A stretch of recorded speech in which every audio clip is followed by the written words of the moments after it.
working for you. CBS 6 News at 5 starts with a breaking news alert. We're going to get right to it. The breaking news out of Hanover, where state police are investigating a deadly crash that shut down the interstate late this afternoon. It happened on Interstate 295 South near the Chamberlain Avenue exit. Now, this is video sent in from a viewer of the debris left behind by the accident. We do know 4 vehicles were involved. Our Melissa Hippolyte is near the crash scene. We'll go to her for a live report in just a minute, though. Now we're working to find out if that crash could be related to some breaking news that we have in Chesterfield County. That's where a woman and a child were found dead inside a home today. Police say both were murdered. This is all happening in the 20,300 block of Farintosh Court near Matoaka Middle School. CBS 6's Shelby Brown is live at the scene to tell us what investigators and neighbors are saying. Shelby.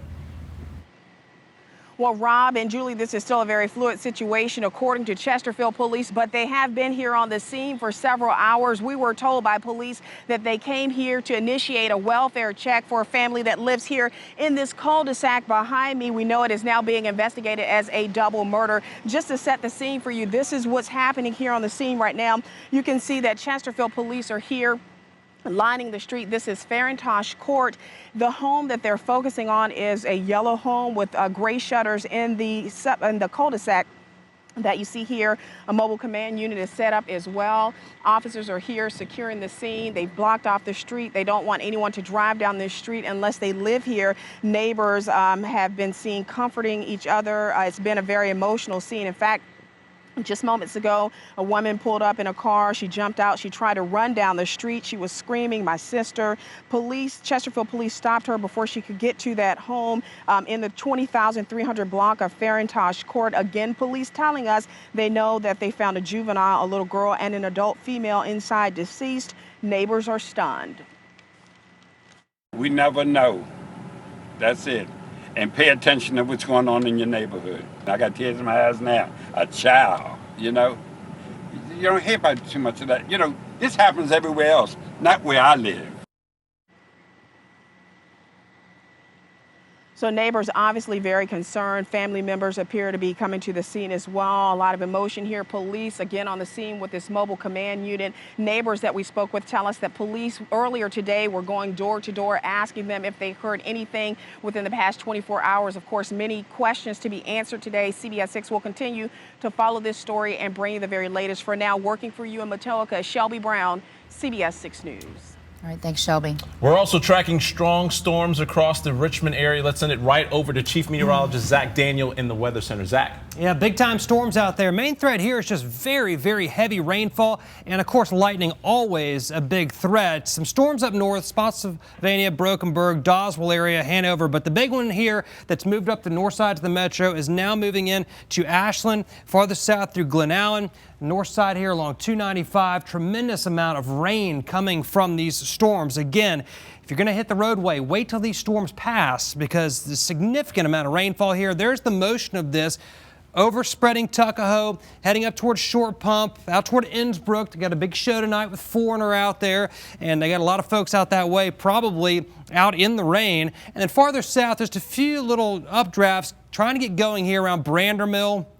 Also farther south and west, but a lot of this area here in the metro has been somewhat stabilized because of the rain. Look at this bullseye of rainfall. I've already adjusted this for hail contamination, which would overestimate this. So that's probably a conservative estimate. 3 inches of rain. This is the Wyndham area. There's Ashland Road, 623, and Staples Mill Road, Knuckles Road. Hammered big time with heavy rainfall. And looking at the broad picture here, that's the biggest game in town is what's happening on the north side here. The rest of the state, just some scattered storms around. Checking your forecast for tonight, we're going to see temperatures still in the mid-70s. It's going to be a muggy night out there, and we've got more storms in the forecast and the potential for severe weather. I'll talk about when we'll be facing that straight ahead.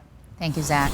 Back to that breaking news out of Hanover County. A deadly crash, again involving multiple vehicles, has closed all lanes on Interstate 295 near Chamberlain Road in Mechanicsville. Once again, this is the crash. We are trying to determine if it is connected to that double murder in Chesterfield.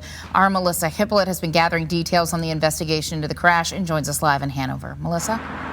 Now, we are standing above 295. This is 295 north behind me here. You can see it's starting to move, albeit slowly, because people are looking at what is going on 295 south. You're getting an exclusive look at the scene here. We are the only station up here. I'm having my photojournalist Brad Wilson zoom into this scene for you a little bit. Virginia State Police have confirmed that 4 vehicles were involved in this fatal crash. You can see one of them just to the right of this mobile command post, and then to the left of that, we've been looking at a car that is extremely mangled, a silver car. You can see where those people are standing around a tow truck. That is where that car is located. As for the other 2 cars involved, they appear to be on the roadway there. So again, this is 295 south that you're looking at where this fatal crash occurred. We are still waiting for more information from the Virginia State Police. In fact, we just received an email from Sergeant Steve Vick. He said he's trying to gather details before he releases anything to the media. So once we learn more, we will bring that information to you as soon as possible. Working for you in Hanover County, I'm Melissa Hippolyte for CBS 6. Melissa, thank you.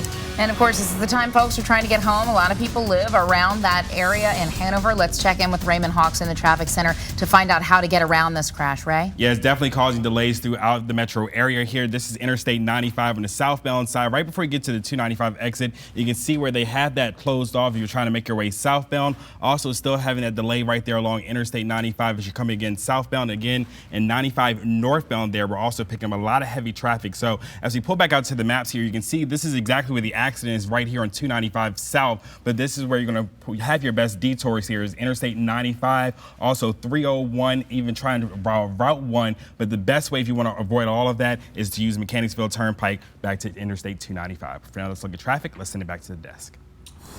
Thanks, Ray. We have breaking news out of Prince George County now. VDOT says a gate is stuck on the Benjamin Harrison Bridge, and that's causing some delays there. We're told 1 lane is open, so traffic is getting by, albeit more slowly than normal, using alternating lanes.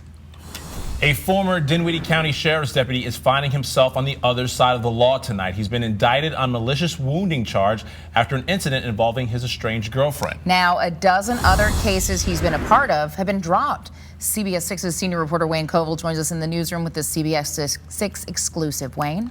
Julie, it was an in-car camera that brought prosecutors to the attention of Michael Green. The video showing him pulling over his estranged girlfriend. That incident resulted in a grand jury indictment, but the former deputy is also facing a civil suit for a similar incident 2 months before.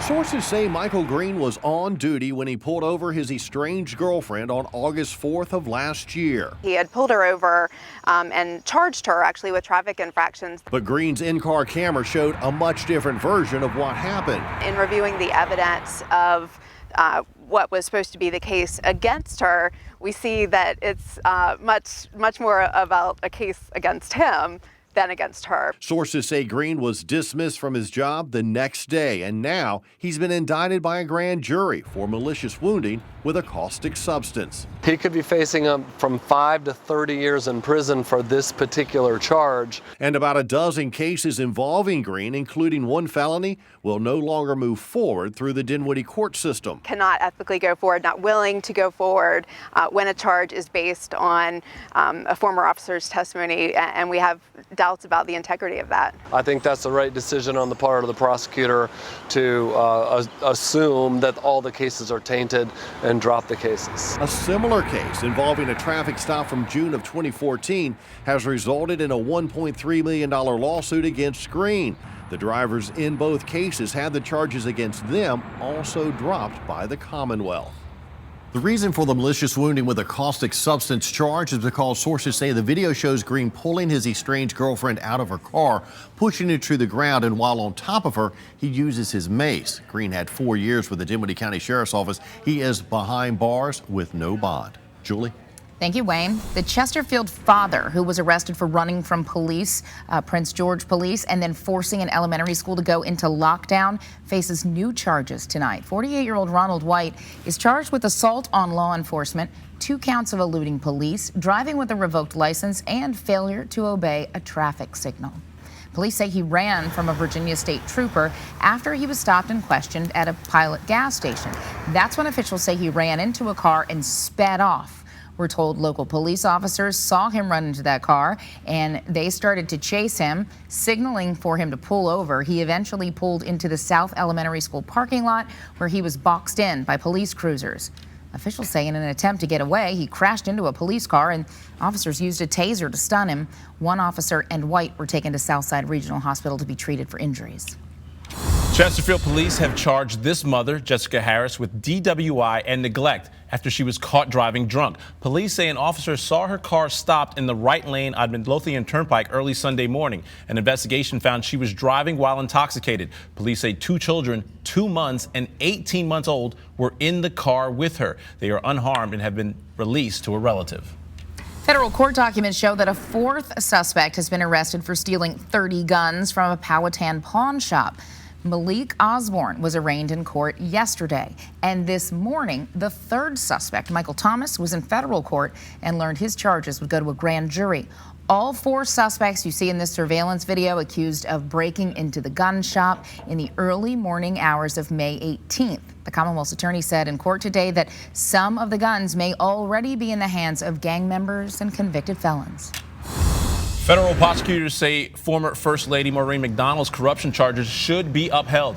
In a brief supporting her conviction, prosecutors says she has, quote, fundamental misunderstanding of the law.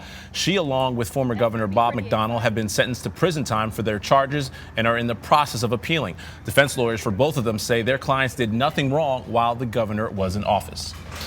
Live music returns to Innsbruck. You know, this is a local tradition. A 3-day weekend of Innsbruck After Hours starts with Foreigner performing tonight. Country music star Lee Brice on Saturday and reggae band The Wailers on Sunday. I have a feeling it's not quite that empty right now. This is the 30th year of the concert series. We have the full list of bands on WTVR.com, and our Nikki D. Ray is in Glen Allen right now. We're going to check in with her for the forecast and the crowd for a live look at Innsbruck at 5:30. Searching for stolen memories. This Virginia man is on the hunt for his cell phone that he says was stolen from his truck. What was on the phone that he says he cannot replace. Plus, some local sheriff's deputies laid off in March are now employed again. Our Sandra Jones met up with them as they headed back to work. See how they're transitioning into their new jobs on CBS 6 News at 5:30. And once again, we're going back to our top story of the day. Part of our top stories of the day, we're following a double murder in Chesterfield, which happened on the 3000 block of Furtentosh Court near Matoak Middle School. We are also following the deadly crash on Chamberlain Road that has I-295 completely closed on one side. Stay with us as we continue to follow both these stories on CBS 6.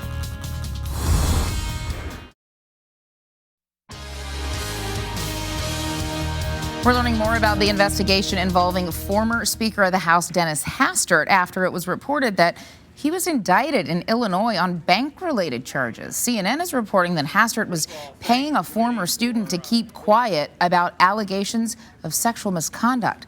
Hastert is accused of lying to the FBI about agreeing to pay that student $3.5 million. Hastert retired as House Speaker in 2007.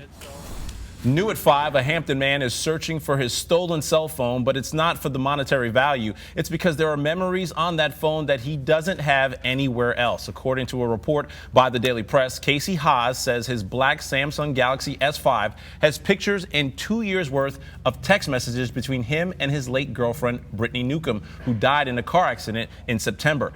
Haas says the phone and some cash were taken from his truck Monday night when he left it unlocked to go inside his brother's home for a moment. Haas tried to track the phone for about 3 hours after it disappeared, but no luck. Now he's pleading for the thief to return it, no questions asked. Now from CBS 6, the Weather Authority, Chief Meteorologist Zach Daniel.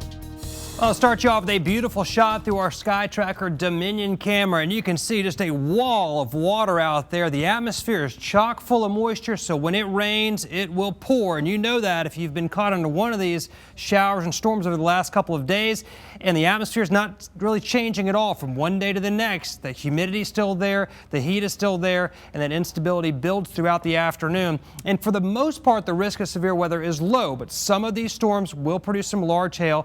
And because these storms are going up and don't have much support to really get organized, a lot of times they have strong downdrafts with them. So this storm poses that threat over Spotsylvania, over toward Brokenburg, of some wind gusts over 60 miles per hour, as well as some quarter-size hail. Ashland, and then down into parts of Hanover County. Once you get just a little bit north of Chickahominy River there and out of Henrico County, very heavy rain continues. Then along 295 down into Glen Allen down to Bryan Park, heavy rainfall there that continues. This is going to be Laburnum Avenue and Parham Road, north side here. And also new updrafts going up around Bon Air, and that's going to be lifting north into the Tuckahoe area. No lightning yet with this activity, but that could change at any moment. I know a lot of swim meets tonight, or at least the swim teams getting ready for that tonight. Getting a couple calls and interest as to what's going to happen. Notice new updrafts here developing and pushing north, so stay alert. Even though you don't see any lightning at the moment, that could change very, very quickly. All right, looking at the rainfall total here, this is just an amazing storm that did not move very quickly and just dumped a tremendous amount of rain. 4.1, I've cross-checked that with the Weather Service dual pole, and that is a 4-inch rainfall total. And this is going to be Ashcake to Ashland Road, 629, up Knuckles and up Staples Mill. Again, a ton of rainfall out toward the Wyndham area, Dominion Club area. All this, again, lifting north, and across southern sections, not much happening, and the activity will wane with the loss of heating later tonight. 83 right now, southeast wind at 9 miles per hour, and other temperatures here in the metro area, they're impacted by the rain in a big way. It's 83 and dry in Stanston, 82 in Mechanicsville, but 69 out in Short Pump, and waterlogged out that way. Across the rest of the Commonwealth, a mix here.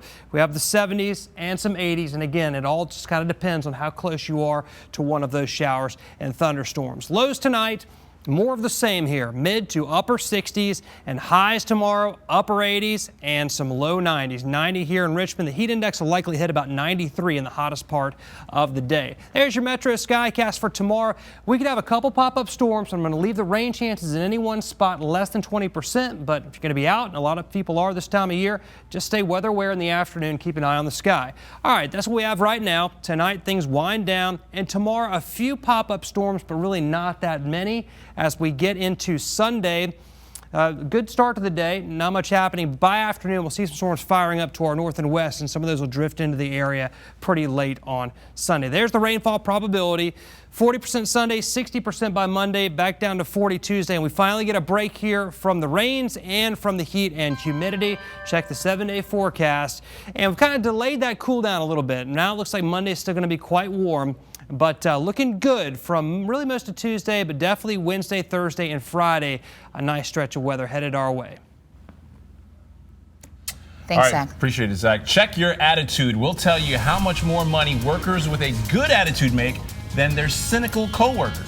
And we continue to follow breaking news. This is the scene out in Chesterfield, the home in the back there, the yellow home kind of in the center of your screen.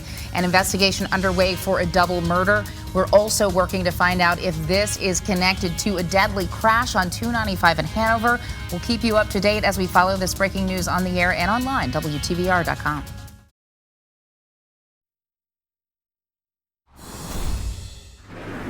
New at 5, if you're not making enough money, could it have something to do with your attitude at work? Perhaps. A study recently published by the American Psychological Association shows cynical beliefs about others may have a negative effect on your income. Researchers suggest cynical people may pass on chances to cooperate with others, which could further their careers.